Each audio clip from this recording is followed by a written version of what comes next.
আমি কিভাবে makeup remove করি চলো তোমাদের সঙ্গে শেয়ার করা যাক। প্রথমে গার্নিয়ার মাইসেলার ওয়াটার দিয়ে মুখটা ভালো করে ক্লিন করে নিতে হবে।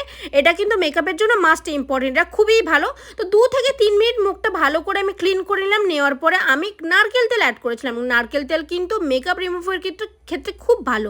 কাজলটা আমার উঠছিল না, কারণ কাজলটা আমি অনেক মোটা করে পরেছিলাম। তো তারপরে কফিনের একটা স্ক্রাবার ইউজ করেছিলাম। 2 থেকে 3 মিনিট মাসাজ দিয়েছিলাম, তারপর হালকা রেখেছিলাম, দিয়ে তুলে দিয়েছিলাম হচ্ছে ঠান্ডা জলে। তো এখানে হচ্ছে ফেস ওয়াশ ইউজ করেছিলাম ডট অ্যান্ড কির। আমি সাধারণত ডট অ্যান্ড কির ফেস ওয়াশটা ইউজ করি প্রত্যেকটা ভিডিওতে, আমি তোমাদেরকে বলি, যারা আমার ভিডিও ফলো করো তারা তো জানো।